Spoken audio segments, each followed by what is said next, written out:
মাছ ভাজার গন্ধ। আরে কতদিন ইলিশ মাছ ভাজা দিয়ে ভাত খাইনি। কি গন্ধটা মনে হচ্ছে আমার বাড়ি থেকেই আসছে, তার মানে গিন্নি নিশ্চয়।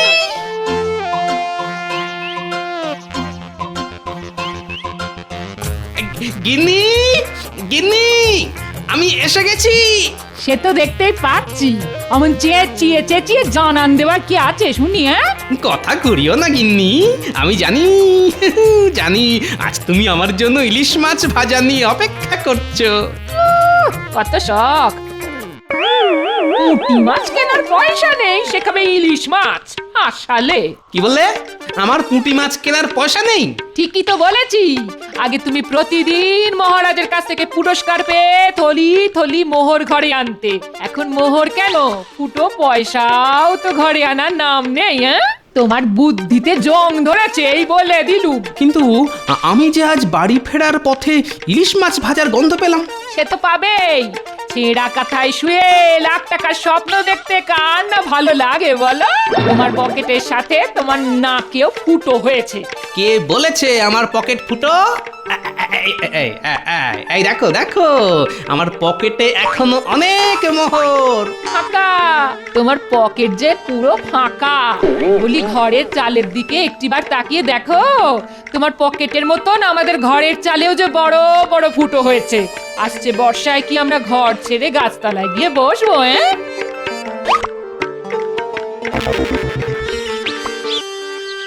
ও গোপাল দাদা, আহা ও গোপাল দাদা, আরে দাঁড়াও দাঁড়াও।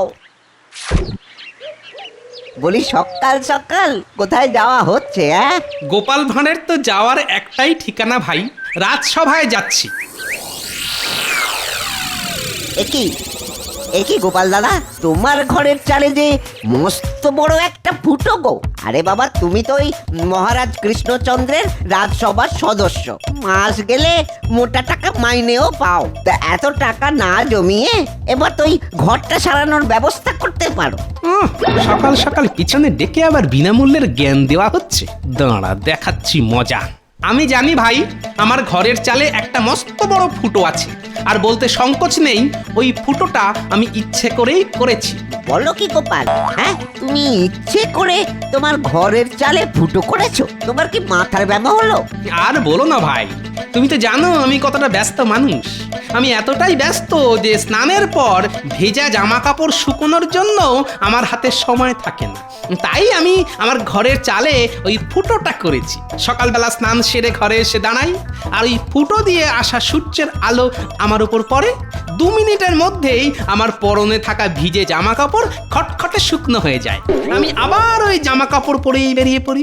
এতে আমার হাতের সময় অনেকটাই বেঁচে যায়। এবার চলি ভাই, না হলে রাজসভায় ঢুকতে দেরি হয়ে যাবে। এই যে বিশাল খবর, এক্ষুনি সবাইকে জানাতে হবে। এইবার গোপাল ভাঁড় হবে জব্দ।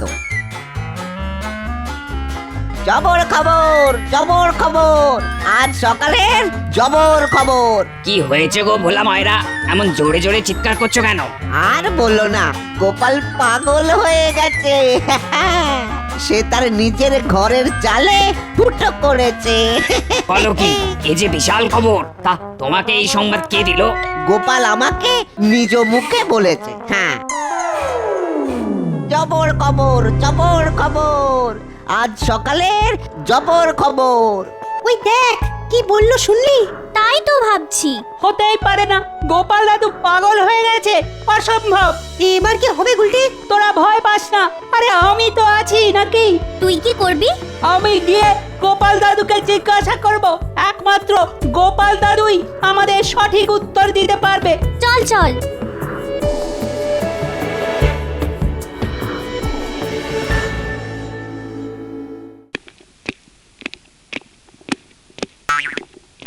মহারাজের জয় হোক। অত ভনিতা ছাড়ো তো গোপাল, সোজা কথায় মনের কথাটা বলে ফেলো দেখি। বলছিলাম কি, অনেকদিন হয়ে গেল আপনি আমাকে কোনো পুরস্কার দেননি মহারাজ।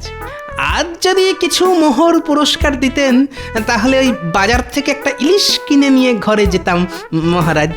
কয়েকদিন ধরেই মনটা বড্ড ইলিশ ইলিশ করছে মহারাজ। এই সুযোগ, এই মৌকায় গোপালকে জব্দ করা যাবে। সে কি গোপাল, তুমি হঠাৎ ইলিশ মাছ খাবে বলে এমন উদ্ভট বায়না জুড়লে কেন বলো তো? গোপালের একটার পর একটা বায়না লেগেই আছে মহারাজ। কি করব বলুন, একবার যখন নাকে গন্ধ এসেছে তখন। সাবধান গোপাল, চেপে রাখো তোমার নাক, না হলে ইলিশ কিনতে ফেটে যাবে তোমার টাক। সত্যি সভাকবি, বেঁচে থাকুক তোমার ছন্দ। আগে এই সবই ওই ইলিশের গন্ধ। বাহ সভাকবি বাহ, আমি মুগ্ধ। এই নাও তোমার পুরস্কার।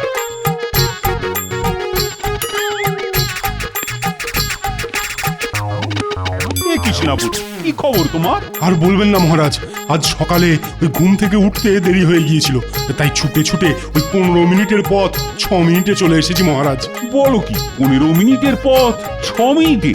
এই যে অর্ধেকের থেকেও কম সময়। কি করব বলুন, না আসলে যে রাজসভায় ঢুকতে দেরি হয়ে যেত।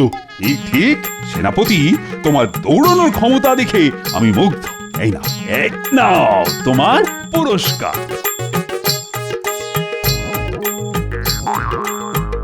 মহারাজ, আমার গণনা বলছে আর 2 মিনিটের মধ্যেই আপনার সাথে একটা ভালো ঘটনা ঘটবে। তাই নাকি রাজ জ্যোতিষী? তা কি সেই ভালো ঘটনা?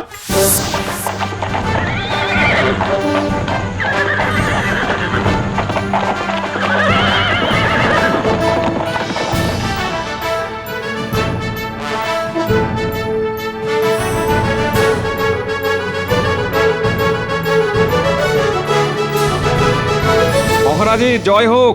আরে এ যে দেখছি নবাবের খাস দুধ, তা নতুন কি সংবাদ নিয়ে এলে শুনি। এই যে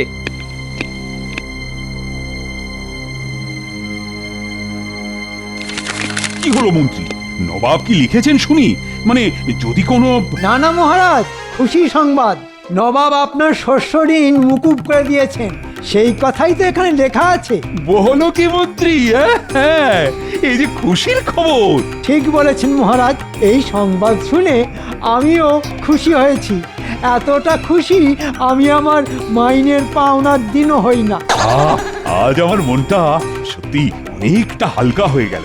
আমি তো আগেই বলেছিলাম মহারাজ। এই নাও রাজ জ্যোতিষী, এই নাও মন্ত্রী, এই তোমাদের পুরস্কার। মহারাজ, এই খুশির দিনে আনন্দ ভাগ করে নেওয়ার জন্য নিশ্চয়ই আপনি আমাকে ইলিশ মাছ কেনার জন্য একটা মোহর অন্তত দেবেন। একদম নয় মহারাজ, গোপাল সকাল থেকে কোনো কাজ করেনি, শুধু আজ কেন কোনো দিনই করে না, খালি হাত পেতে মোহর নেওয়ার ধান্দা। সব বুঝি আমি, সব বুঝি।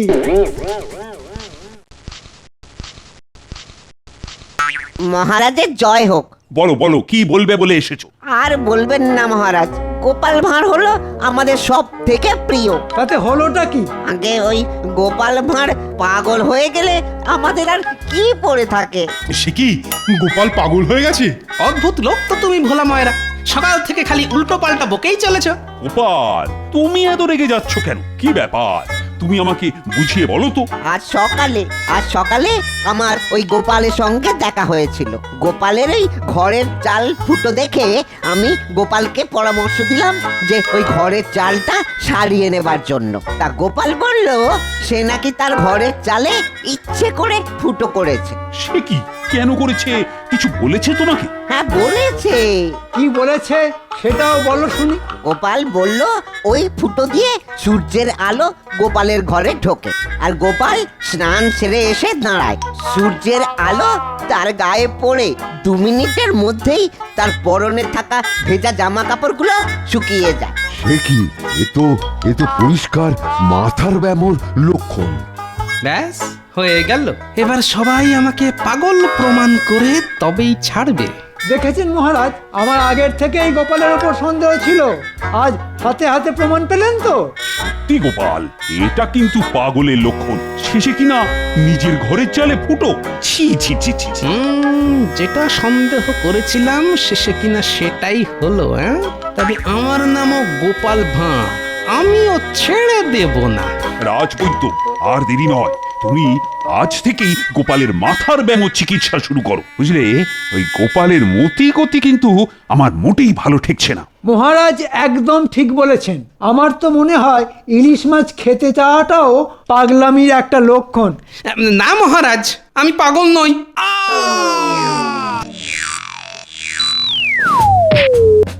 ধরো ধরো ধরো। গোপাল কি হলো তোমার? চোখ খোলো গোপাল, চোখ খোলো গোপাল, চোখ খোলো।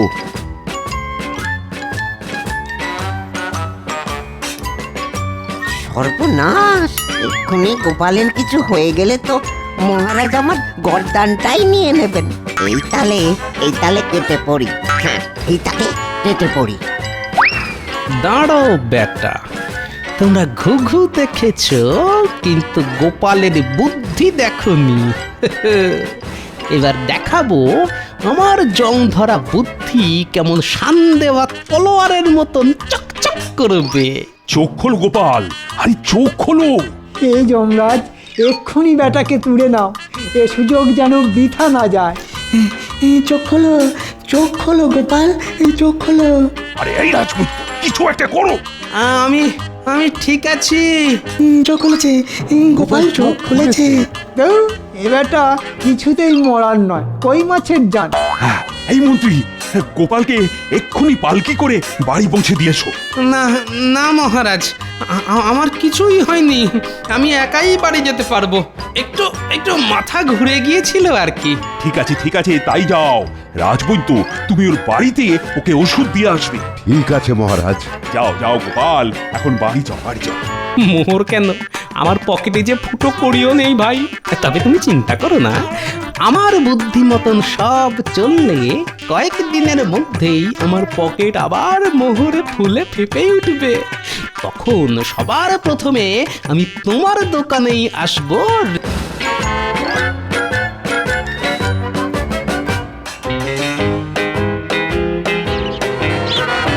গিনি গিনি, শুনছো? আর বেশি দিন আমাদের এই কষ্ট সইতে হবে না গো। আমার মাথায় একটা নতুন বুদ্ধির উদয় হয়েছে। ওই গো, কোথায় গেলে গো? শুনেছি। আচ্ছা শুনো, এমন চুপ করে রইলে কেন বলো তো? চুপ করে থাকবো না তো কি আনন্দে লাফাবো? একটিবার রান্নাঘরে গিয়ে দেখে এসো। কি আছে রান্নাঘরে? কই দেখি।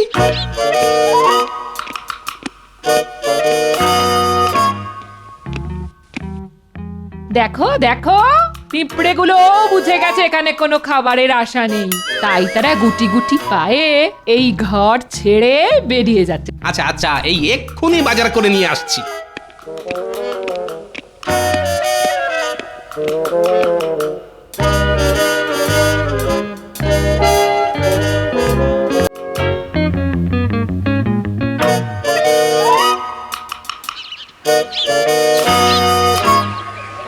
বলো গোপাল দাদা, কি চাই?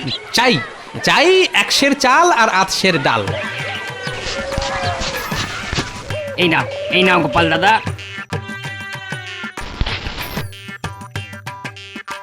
তোমার হলো গিয়ে 5 পয়সা। মাত্র 5 পয়সা?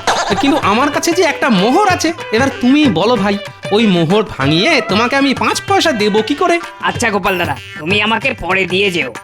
আচ্ছা ভাই, আমি চলি। হ্যাঁ, মোহর কেন, আমার পকেটে যে ফুটো করিও নেই ভাই। তবে তুমি চিন্তা করো না, আমার বুদ্ধি মতন সব চললে কয়েকদিনের মধ্যেই আমার পকেট আবার মোহরে ফুলে ফেপে উঠবে। তখন সবার প্রথমে আমি তোমার দোকানেই আসবো ঋণ শোধ করতে।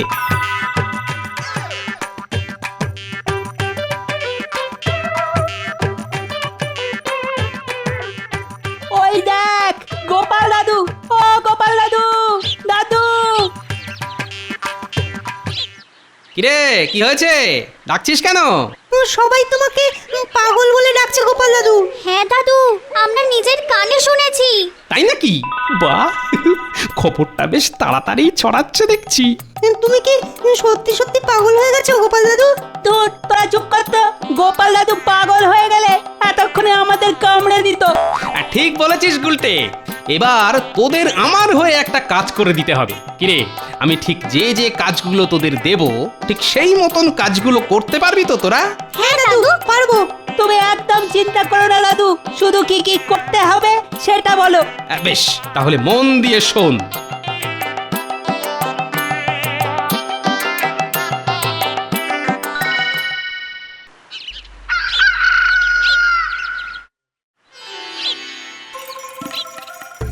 রাজবৈদ্য, তা গোপালের শরীর এখন কেমন আছে? গোপাল গোপাল হেঁটে চলে বেড়াচ্ছে মহারাজ, মনে হয় ওষুধে কাজ দিয়েছে।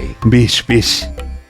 একটা বিষয় লক্ষ্য করেছেন মহারাজ, ওই দিনের পর থেকে গোপাল কিন্তু আর রাজসভা মুখ হচ্ছে না। গোপাল দাদুর যে অসুখ। হ্যাঁ, আমরা সেই খবরটাই দেওয়ার জন্য এসেছি। আবার কি হয়েছে তোমাদের গোপাল দাদুর? গোপাল দাদুর যে চোখের অসুখ। আহা, এতদিনে ভগবান বুঝি মুখ তুলে চাইলেন। গোপালের ঠিক হয়েছেটা কি?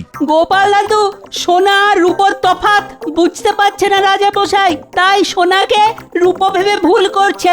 সে কি, চোখের অসুখের জন্য যে আলাদা ওষুধ? আমি এক্ষুনি সেই ওষুধ নিয়ে ওই গোপালের বাড়ি যাচ্ছি মহারাজ। তার আর দরকার নেই বৈদ্যমশাই, আমি এসে গেছি মহারাজ। আমার চোখ মন সব ঠিকই আছে। কই আমার আসন কই? এই তো, কতদিন আমি আমার আসনে বসিনি।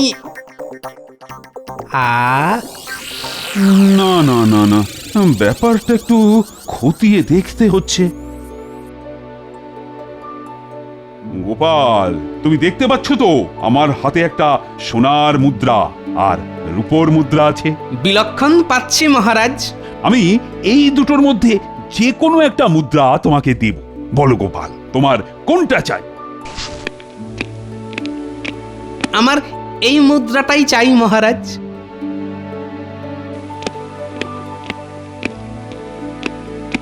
এ কি, গোপাল সোনার মুদ্রা ছেড়ে রূপোর মুদ্রাটা তুলে নিল? তাহলে কি গোপাল সত্যি পাগল হয়ে গেল নাকি? আহা, গোপাল তাহলে সত্যি পাগল হয়ে গেল। কি আনন্দ! এবার আমি রাজকোষ নিশ্চিন্তে ফাঁকা করে দেব। এটাই চাই। দুধ ছেড়ে খাচ্ছে গোপাল চোনা, তাই রূপো বেছে ফেলে দিল সোনা। কি বুঝলে রাজবৈদ্য? আগে আমার মনে হয় ওই গোপালের নিশ্চয়ই কোনো কঠিন অসুখ হয়েছে। আরে সে তো বুঝতেই পারছি, না হলে কেউ সোনার মুদ্রা ছেড়ে রূপোর মুদ্রা তুলে নেয়। কিন্তু এটা কি মাথার ব্যামো না চোখের? আগে কি করে বলি বলুন তো, শুধু যে ওই সোনার উপর তফাৎটাই করতে পারছে না, বাকি তো সব দেখতেও পাচ্ছে, আর পাগলামিরও কোনো লক্ষণ নেই। রোগটাকে বুঝলে ঠিকভাবে ধরতে হবে।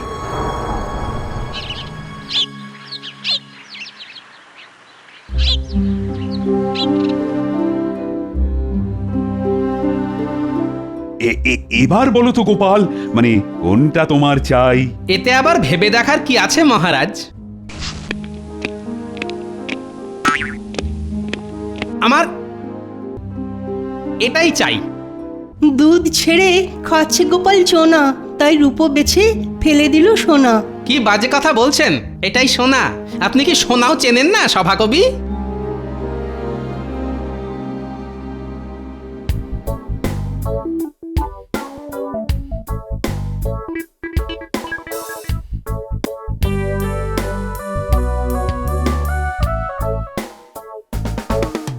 এই যে মহারাজ, এসে গেছে আপনার পাগলা গোপাল ভাঁড়। গোপাল, আজ্ঞে মহারাজ। আমার মনে হয় তোমার মাথার রোগী হয়েছে, আর এই রোগের তো কোনো চিকিৎসা নেই। ঠিক বলেছেন মহারাজ, কোনো ওষুধেই যে কাজ দিচ্ছে না। একটা সময় ছিল যখন গোপালের শান দেওয়া বুদ্ধি ছিল, আর আজ সেই গোপাল কিনা পাগল হয়ে যাচ্ছে। এসব পাগলামি নয়, ওর বুদ্ধিতে জং পড়েছে।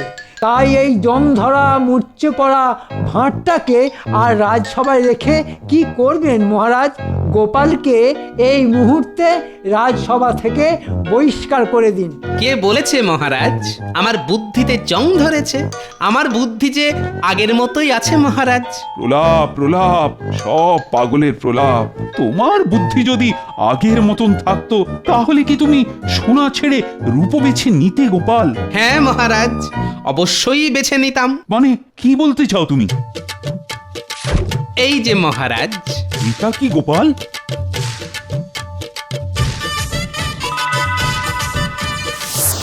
রূপোর মুদ্রা, যেগুলো আপনি আমার বুদ্ধি পরীক্ষা করার জন্য আমার হাতে দিয়েছেন। এই দেখুন মহারাজ, গুনে গুনে 12টা রূপোর মুদ্রা আছে এখানে।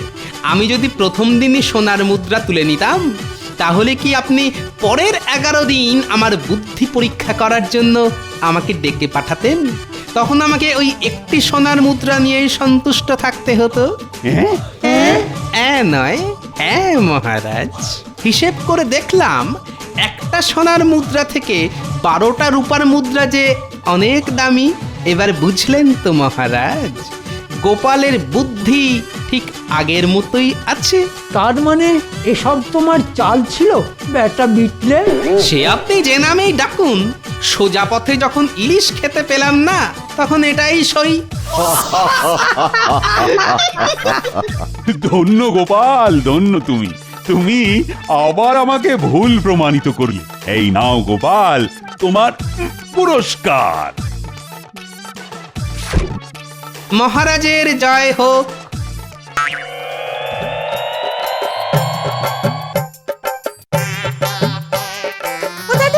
এই যে তোরা এসে গেছিস। আরে আমি এতক্ষণ তোদের কথাই ভাবছিলাম। তাহলে এবার কি করতে হবে? বাড়ি গিয়ে সকলে মিলে একসাথে কড়া করে ইলিশ মাছ ভাজা দিয়ে ভাত খেতে হবে। চল চল চল, তাড়াতাড়ি চল। কি মজা, কি মজা! গোপাল দাদু জিন্দাবাদ, গোপাল দাদু জিন্দাবাদ, গোপাল দাদু জিন্দাবাদ।